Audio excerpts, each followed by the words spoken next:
এটাই ছিল বেহুলার শ্বশুর বাড়ি, অর্থাৎ চাঁদ সওদাগরের বসত ভিটা। এখানেই বেহুলার স্বামী লক্ষিন্দর জন্মগ্রহণ করেছিলেন এবং এই বাড়ি থেকেই বেহুলা ও লক্ষিন্দরের বিয়ে হয়েছিল। বেহুলা ও লক্ষিন্দরের সেই যে করুণ ভালোবাসার কাহিনী, তার সূত্রপাত এখান থেকেই হয়েছিল। চাঁদ সওদাগরের সেই বসত ভিটাটি এখনো স্মৃতি হিসেবে রয়ে গেছে, যেখানে আজও নাকি বিশাল বিশাল সাপ দেখতে পাওয়া যায়। এমনি মোটামুটি সাপ আছে, ওই নিচে নিচে একবার হারিয়ে একটা সাপ আসলো, দুটি ছেড়ে গড়তে গড়তে গড়তে গড়তে মরে গেছে। বন্ধুরা, চলুন জেনে আসি বেহুলা ও লক্ষিন্দরের সেই করুণ কাহিনী, আর সেই সাথে দেখে আসি বেহুলার শ্বশুরবাড়ি তথা চাঁদ সওদাগরের ভিটা।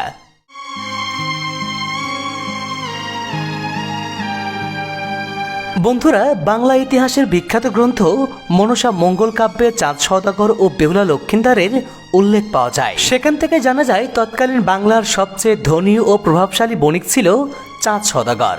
তিনি শুধু ব্যবসায়ী ছিলেন না, ছিলেন মহাদেবের একনিষ্ঠ ভক্ত।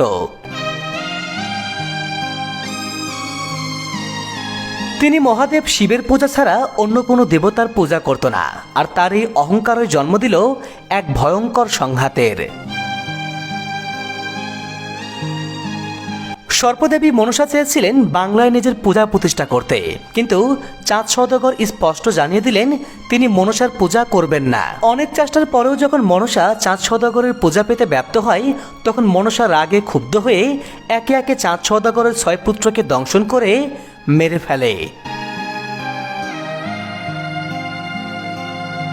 কিন্তু তারপরও শিবভক্ত চাঁদ সওদাগর মনসার পূজা করে না।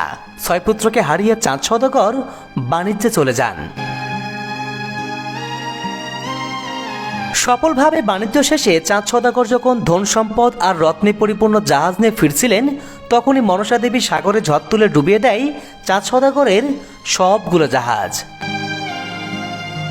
সেখানে সবার মৃত্যু হয়ে যায়, কিন্তু কোনো রকম ভাবে প্রাণে বেঁচে ফেরে চাঁদ সওদাগর। এরপর চম্পকনগর অর্থাৎ এখানে ফিরে এসে চাঁদ সওদাগর নতুন করে জীবন শুরু করে, আর এবার তার আরেকটি ছেলে জন্ম নেয়, যার নাম লক্ষিন্দর। ওইদিকে সিরাজগঞ্জের তারাশে জন্ম নেয় বেহুলা, যে ছিল চাঁদ সওদাগরের বন্ধুর মেয়ে।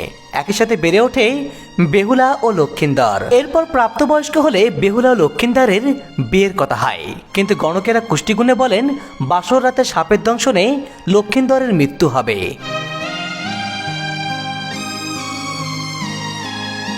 এদিকে বেহুলার কুষ্টিগুণে দেখা গেল সে কখনোই বিধবা হবে না, তাই চাঁদ সওদাগর ও বেহুলার বাবা সিদ্ধান্ত নেয় বেহুলা ও লক্ষিন্দরের বিয়ে দিবে।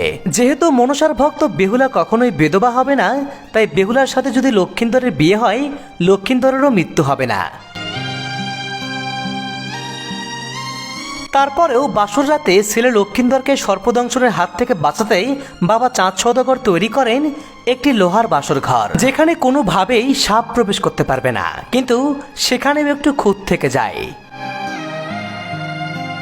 লৌহ বাসর ঘর যিনি নির্মাণ করেছিলেন সেই কারিগর বিশ্বকর্মা বাসর ঘরে একটি ছিদ্র রেখে দেয়। সেই ছিদ্র দিয়ে মনসা সুতার আকার ধারণ করে পৌঁছে যায় লক্ষিন্দরের বাসর ঘরে এবং দংশন করে লক্ষিন্দরকে।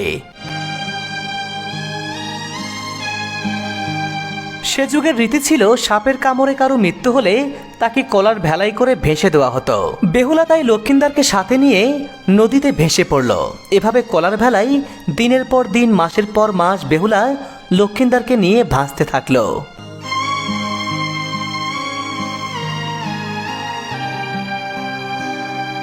এরপর নানা ঘটনা পরিক্রমার মধ্য দিয়ে বেহুলা বাঁচিয়ে তুলল লক্ষিন্দরকে। আর এই চাঁদ সওদাগর ছিলেন সেই লক্ষিন্দরের বাবা ও বেহুলার শ্বশুর, এবং এটি ছিল বেহুলার শ্বশুর বাড়ি। বন্ধুরা, এটা সেই চাঁদ সওদাগরের বসত ভিটা, অর্থাৎ বেহুলার শ্বশুর বাড়ি। আমি এখন সেখানে দাঁড়িয়ে আছি। হয়তো এখানেই লক্ষিন্দর হেঁটেছেন, বেহুলা হেঁটেছেন, এখানকার আলো বাতাসেই তারা বড় হয়েছেন, তারা বেড়ে উঠেছেন। আমি এখন সে জায়গাতে হাঁটছি। হয়তো তারা এখন বেঁচে নেই, তাদের সেই বাড়িঘরগুলো টিকে নেই, কিন্তু তাদের এই যে বসত ভিটা এখনো কিন্তু স্মৃতি হিসেবে রয়ে গেছে। এখানেই এই বসত ভিটাই, এই মাটির সাথে বেহুলা ও লক্ষিন্দরের সেই স্মৃতিগুলো এখনো কিন্তু জড়িয়ে আছে। এখানে এখন ওই যে দেখুন এখানেও কিন্তু এই যে পোড়া মাটির ইটগুলো আমরা দেখতে পাচ্ছি, এখানেও সে প্রাচীন আমলের ইটগুলো রয়ে গেছে। এই ইটগুলোর সাথে জড়িয়ে আছে লক্ষিন্দারের, বেহুলার সেই জীবনের ইতিহাসগুলো। এই যে ইতিহাসগুলো আমরা কিন্তু এখানে এসে জানার চেষ্টা করছি, দেখার চেষ্টা করছি। এখানে যদিও তেমন কিছু নেই, কিন্তু এখানে যে চাঁদ সওদাগরের বাড়ি ছিল সেটা কিন্তু স্পষ্ট বোঝা যাচ্ছে। দেখুন পুরো জায়গাটা যদি কত উঁচু, মাটি থেকে সমতল থেকে কিন্তু এই জায়গাটা অনেক উঁচুতে অবস্থিত। এবং সেই সময় যে এখানে একটি বসত বাড়ি ছিল, স্থাপনা ছিল, এটা কিন্তু এই জায়গার স্ট্রাকচার দেখে, এই জায়গার অবস্থান থেকে খুব সহজে অনুমান করা যায়। কি সুন্দর জায়গা দেখুন, চতুর্দিকে গাছপালায় এখন ভরে গেছে।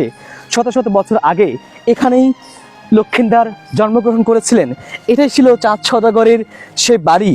আর এই বাড়িকে ঘিরেই রয়েছে কত কল্পকথা, কত ইতিহাস, যে ইতিহাস আজও প্রতিটি মানুষের মনে, প্রতিটি মানুষের হৃদয়ে গেঁথে আছে। বেহুলা ও লক্ষিন্দারের সেই উপাখ্যান, সেই কিংবদন্তি, সেই প্রেমময়, সেই ভালোবাসা, সেই বিখ্যাত ভালোবাসার গল্প আজও প্রতিটি মানুষের মুখে মুখে ফেরে। যে রূপকথার গল্পগুলো, যে কি এক ভালোবাসা, কি এক অসাধারণ ভালোবাসার গল্প তৈরি করেছিল বেহুলা এবং লক্ষিন্দার। যে যখন লক্ষিন্দার মারা গেলেন, সাপের দংশনে যখন মারা গেলেন, তখন বেহুলা কিন্তু তার স্বামীকে নিয়ে দিন রাত কলার ভেলায় করে ভেসে ভেসে তার স্বামীকে যে ভালো করেছিলেন, সেই ইতিহাস কিন্তু এখান থেকেই রচিত হয়েছিল। মনসা মঙ্গল কাব্যে আমরা যে ইতিহাসের কথা শুনি বেহুলা লক্ষিন্দারের, সেই ইতিহাসের সূত্র কিন্তু এখান থেকেই শুরু হয়েছিল। আগে এমনি শুনেছি যে চাঁদ সওদাগরের বাড়ি। চাঁদ সওদাগরের বাড়ি এখানে না? হ্যাঁ। চাঁদ সওদাগর এখানে থাকতেন? এই তো মোটামুটি সাপ আছে। সাপ বাড়ায়? ওই নিচে নিচে একবার ঝাড়ি একটা সাপ আসলো, দুটি ছেড়ে গড়তে গড়তে গড়তে গড়তে মরে গেছে। মনে তুলে দিচ্ছে কেবা। বন্ধুরা, বেহুলা ও লক্ষিন্দারের এই ইতিহাস নিয়ে নানা প্রশ্ন আর যুক্তিতর্ক থাকলেও এটি কেবল একটি ইতিহাস নয়, বরং এটি বাংলা সাহিত্য আর লোকবিশ্বাসের এক অমর প্রেম কাহিনী, যা আজও গেঁথে আছে প্রতিটি মানুষের হৃদয়ে। চাঁদ সওদাগরের এই ভিটা শুধু প্রাচীন ইট পাথরের স্তূপ নয়, এটি এক জীবন্ত ইতিহাসকে বুকে ধারণ করে আছে।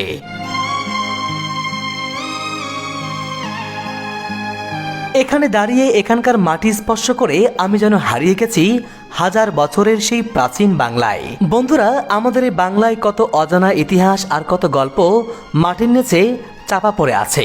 চাঁদ সওদাগরের ভিটা তারই এক অনন্য নিদর্শন।